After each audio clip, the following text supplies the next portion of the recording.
Teguran-teguran ya. Itu berupa apa sih dari? Kalau yang paling dalam sih aku dimimpiin. Oh ya? Dimimpiin aku seperti sudah meninggal di mimpi aku itu, dan aku disiksa.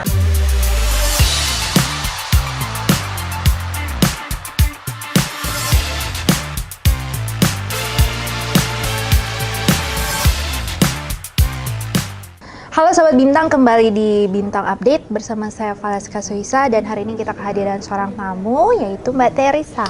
Halo. Hai. Cantik ya. Terima kasih. Mbak, kamu bule bukan sih? Ada sedikit keturunan ya. Cuman aku pangling, ya kan? Mungkin terakhir dulu ketemu masih belum pakai oh iya hijab, ya kan? Masih bule banget. Oh ya Allah ya, rambutnya ya blonde gimana gitu ya. Aku sebelum kita ngobrolin mungkin aktivitas Mbak Tere terkini, aku pengen update juga Mbak, kisah akhir-akhir hijrah tuh dibalik. Kayaknya kisahnya menarik ya. Menurut versi. Kalau hijrah sih kayaknya emang bagian dari banyak doa orang-orang, juga mungkin udah pernah jadi niatan juga, tapi kayak masih terhalang aktivitas, terus kayak rasa takut, aduh nanti gimana ya kalau pakai hijab, gue bakal di-cut nggak sih sama label Itu gue? itu kayak pertanyaan banyak artis kali ya kalau. Iya, karena untuk aku sih khususnya karena memang kontrak aku sama label aku tuh eksklusif. Eksklusif itu maksudnya nggak cuma nyanyi. Nggak cuma nyanyi, jadi dari ujung kepala sampai ujung kaki kalau bisa dijual. Dikomersilin lah istilahnya gitu. Tapi sempat mikir ke situ, dan kebetulan waktu itu aku memang adalah tulang punggung keluarga gitu. Kebayang dong kalau misalnya aku ambil satu keputusan yang misalnya salah, resikonya akan berimbas ke keluarga aku gitu. Cuma satu sisi lagi lama-lama aku mikir, dengan banyak teguran-teguran dari Allah gitu, akhirnya aku mikir, ini gue nggak bisa deh, kayaknya ini nggak, it doesn't make sense at all. Yang ngasih rezeki itu Allah. Iya sih. Untuk keyakinan aku, iya. Ya berhijab adalah, ada tulisannya di Al-Quran bahwa perempuan auratnya segimana sampai segimana, dan aku ngerasa buat aku, kok kayaknya gue malah menyia-nyiakan rezeki dari Allah ya dalam hal ini, rasa malu yang sudah ditumbuhkan gitu. Makanya akhirnya kayaknya gini aja deh, kalau emang gue sampai akhirnya di-cut sama Sony Music, ayah sutralah gitu. Gue yakin yang gue deketin Allah, masa iya sih nggak ada jalan. Itu luar biasa loh. Alhamdulillah. Dan itu sempat kayak orang tuh mikirnya aku sampai dipikirnya tuh kayak gimana ya, kayak oh lo lagi putus cinta kah apa-apa. Justru enggak, itu justru aku lagi naik-naiknya, butiran debu lagi naik, cinta juga justru lagi. Iya, kok malah berani sih? Ya gimana, panggilan. Tapi maksudnya itu butuh keyakinan yang kuat banget loh, faith sampai bisa. Ya iya, iya kan? Ya iya, tapi ya itulah Allah yang yakinin. Karena gini, kalau tadi aku sempat mikir kan, nanti aja deh kalau udah nikah aku pakai hijabnya. Kalau nikahku, jodohku ketemu di dunia, kalau ketemu di akhirat. Jadi ya udah, Bismillahirrahmanirrahim. Aku nggak tahu kapan waktuku.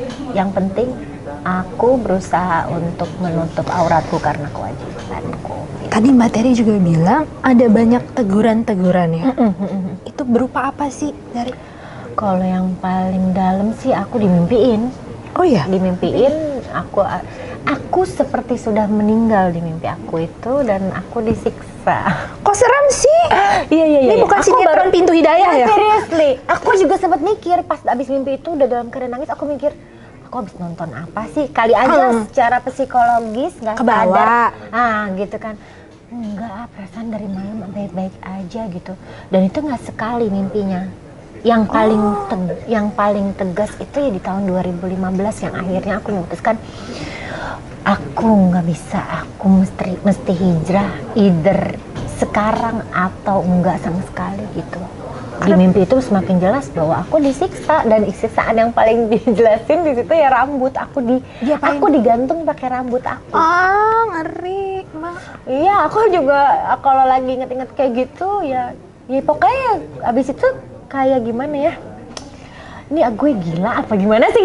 Soalnya itu kan mimpi kan kadang-kadang ada beberapa orang yang biasanya mungkin dia lagi ada di tekanan, kadang-kadang mimpi jatuh, pernah nggak sih? Iya. Mimpi jatuh itu biasanya mereka habis dari tertekan. Iya, secara psikologis ya. Kayak dibikin nggak pede atau dipermalukan. Biasanya mimpinya malamnya kayak gitu. Maka aku mencoba untuk berpikir logik gitu, tapi at the same time begitu aku pengen coba keluar, aku ngerasa, duh, tadinya kan aku cuek banget, tank topan sama segala macam. Kok gue jadi malu? Iya, pengen. Oh, itu iya, sendiri kayak langsung tumbuh gitu. Kok gue jadi malu ya? Udahlah, bismillahirrahmanirrahim. Akhirnya gue coba menenangkan diri, dan bokap pun masih ada. Kalau bokap lebih ke gini, jangan nyemplung kalau tanggung-tanggung gitu. Jangan hari ini lo pakai, besok enggak. Aduh, itu nggak konsisten, lo malah bikin malu gue. Almarhum bokap tuh kasarnya bilang kayak gitu. Tapi akhirnya gue dibulatkan lagi pemikiran gue yang tadinya takut diikat sama Sony Music. Akhirnya dapat tulisan, itu tulisannya lebih baik kehilangan sesuatu karena Allah daripada kehilangan Allah karena sesuatu. Itu dapatnya di ayat Quran atau bukan? Tulisan, ada tulisan namanya berasal dari Habib Syekh Assegaf. Oh, dapat gitu, jadi kayak petunjuk kayak gitu ya? Kan iya kan, lebih baik kehilangan sesuatu karena Allah daripada kehilangan Allah karena sesuatu. Kan yang lagi gue takutin, gue di-cut sama Sony. Iya, betul. Ya udah, bismillah. And you know what? Percaya nggak percaya, aku bilang sama manajer aku, oh ya udah, take your time. Aku bilang, aku pengen hijaban. Kapan? Hari ini, dan dimulai kalau keluar ya besok. Berarti aku kalau keluar udah pakai hijab gitu. Oke. Ya udah, diem aja dulu, kata manajer aku gitu kan. Abis itu fotonya, aku pikir ya udahlah ya, udah di-cut kali ini sama Sony gitu kan, sempat mikir kayak gitu. Ternyata enggak dong. Terry ikut meetingnya gitu. Begitu datang ke Sony, baju semua hijab. Oh, udah hijab. Disiapkan. Berarti memang kau udah jalan Allah. Oh, ini ada jalan. Benar gitu. Jadi buat siapapun, untuk yang berkeyakinan apapun, di saat kita yakin kepada Tuhan, dekatkanlah Tuhan, jangan takut. Tuhan tuh maha melihat dan nyata.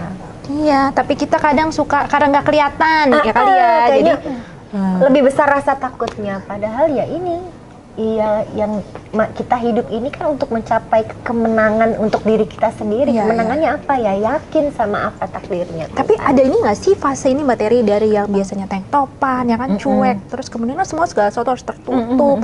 Berarti kan artinya harus diikuti juga dengan apa, perubahan sikap, nggak bisa yang itu. Nah ini nih yang suka salah nih. Orang hijab itu wajib buat muslim, tapi akhlak adalah hal yang berbeda. Di sini kalau kita pakai baju putih-putih itu berarti dia ustadz atau ustazah. Kalau cewek pakai hijab berarti dia mesti bla bla bla bla bla. No, hijab itu akan, kalau akhlak akan berjalan beriringan sesuai dengan apa yang lo lakuin. Ibadah lo makin banyak ya pasti akhlak lo makin numbuh. Tapi kalau hijab ya lo, itu kewajiban lo gitu, aurat yang harus ditutup gitu. Jadi itu dua hal yang berbeda. Gitu. Orang, bukan berarti aku nggak membenarkan orang yang pakai hijab akhlaknya masih gimana ya. Cuma gue kadang-kadang kurang setuju. Ini orang ya udah hijaban, kelakuannya masih, ya hijab itu antara dia sama Tuhannya, dan rasa malunya ke orang banyak gitu. Beda sama akhlak gitu, karena akhlak berhubungan sama hilaf, lupa. Tapi kalau hijab bisa secara sadar, tidak ada alasan harus, tidak ada alasan lupa nggak berhijab, nggak mungkin lupa. Tapi untuk awal-awal itu berat nggak sih buat Mbak Terry sendiri? Panas cuy, ya kan? Itu sih ujiannya. Cuma di situ abis itu kan, jadi ceritanya waktu itu aku keluar, latihan, coba pakai hijab gitu kan, set, apa maunya, udah siang bolong gitu, aku pakainya sweater waktu itu kan, belum ngerti ya kan. Yang penting, aduh apa nih yang paling bisa nutupin, oh iya udah sweater aja. Secara bajuku rata-rata semuanya plong gitu ya kan. Iya. Akhirnya udah, sweater aja. Cuy, panas ya gitu kan, ini ditutup, bahan sweater kan udah gitu. Abis itu tiba-tiba pemikiran aku seperti diarahkan lagi, mendingan panas di sini daripada di neraka. Iya benar. Panas di neraka selamanya ya. Nah, usah bilang mencari. Akhirnya ya udah, kok gue kayak di ini ya, di direct gitu, kayak di direct. Berarti mungkin memang Mbak Terry ini ya memang dekat, interaksi terus ngobrol sampai diarahkan banget kayaknya. Ngomong malam sholat. Sumpah deh ya, serius, gue nih bukan orang sekolahan, jadi suka ada yang ngomong, oh berarti Terry abis ini ustazah. Nih, underline, ustazah itu orang yang belajar agama. Ustazah sendiri itu artinya guru. No, I am a singer. Gue bukan guru. Gue cuma sering ngobrol ke diri gue sendiri dan selalu mengaitkan sesuatu bahwa tidak ada yang kebetulan di dunia ini selain karena cerita Allah. Berarti gitu. alhamdulillah ya Mbak ya, sangat diarahkan, dipelihara ya. Alhamdulillah. Ditunjukin jalan. Mudah-mudahan sampai gue mati nanti, insya Allah. Dan berarti bener kan, tetap bisa bekerja. Bener. Ujiannya apa tau nggak? Hijab pertama, aku waktu itu lagi kerja sama tur beberapa kota, tiba-tiba abis itu aku di-cut, bisa dilanjutin kalau Terry lepas hijab. Iya. Terus Cuma karena hati udah sangat terpanggil, jadinya ya udah Bismillah, pasti diganti. Tahu diganti apa? Subhanallah, aku diganti juga dapet turnya berkaitan sama kehijaban aku. Aku diberangkatin umroh, aduh mau nangis. Aku diberangkatin umroh sama orang yang tadinya aku berniat pengen umroh di saat aku udah punya rezeki cukup, tapi ternyata abahku sakit cancer ya, mungkin di luar sana yang biayain cancer siapapun dia atau dirinya sendiri, cancer itu biayanya nggak murah. Akhirnya uangku mesti ke situ dan subhanallah begitu aku hijrah justru ada yang bayarin aku umroh. Pak Suparmin, terima kasih, aku nggak akan pernah lupa jasamu. luar biasa. Jadi aku bukan cuma dapet tur, dibayarin umroh. Wow. Itu karena keyakinannya, karena keyakinan dan faith itu susah ya, susah Dan mungkin gampang. juga orang tuaku ridho banget Iya, ya kali ngeliat ya. aku kayak begini, dan doa tahu sendiri doa orang tua. Wah, kan itu pulang nggak usah ditanya lagi gitu. Wow, dan sekarang habis pandemi kita kembali dengan Aku Rela ya, single iya, terbarunya. Nah, aku lihat video klipnya agak nuansanya dark ya, hitam-hitam gitu. Kenapa sih Mbak Terry, ini ceritanya tentang apa Aku Rela nih kali ini? Jadi Aku Rela ini adalah jawaban dari di persimpangan dilema. Di persimpangan dilema itu waktu itu berkaitan sama waktu aku hijrah. Jadi Oh, ada kaitannya? Jadi waktu aku hijrah, alhamdulillah aku udah didukung sama label aku, udah keluarga nggak usah ditanya lagi lah, pasti sangat ngedukung. Tiba-tiba waktu itu aku lagi berharap sama seseorang yang harapannya aku akan jadi sama dia, dalam hal ini membangun bahtera rumah tangga ala-ala kebucin-bucinan. Waduh, ya. Bucin. Ternyata pengharapanku salah, bahwa sebaik-baiknya pengharapan ya ke Allah, ke Tuhan kita. Bener gitu, loh, ya bener nggak banget sih? loh. Dan justru hatinya dikembalikan kayak sangat berlawanan, yang tadinya dia begitu menggebu-gebu begitu ngeliat aku berhijab. Dia ilfil gitu. Dia sempat bilang, ini aku cerita lebih ke pengalaman ya. Yes. Aku nggak ada maksud ngejelekin siapapun. Ini alhamdulillah beliau pun memberikan cerita hidup yang luar biasa, yang akhirnya aku bisa tuangkan di Aku Rela ini.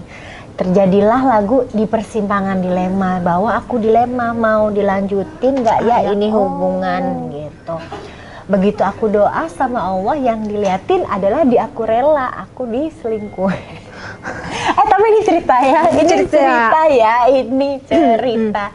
Tapi subhanallah ya itulah, begitu itu aku ditegur, Terry kamu salah, yang bikin cerita bukan kamu, yang bikin cerita hidup kamu ya saya, kata Tuhan gitu kan, kata Betul. Allah. Jadinya wah, saat itu ya karena aku terlalu berharap, aku sangat kecewa berat gitu. Tapi alhamdulillah Allah kasih titik balik yang subhanallah, suamiku ya yang sekarang ini hadir di hidupku, mudah-mudahan panjang jodoh aku sama dia. Ya itu sebenarnya yang pernah aku ucapin, impian aku. Aku pengen, kebetulan aku ada darah Arabian.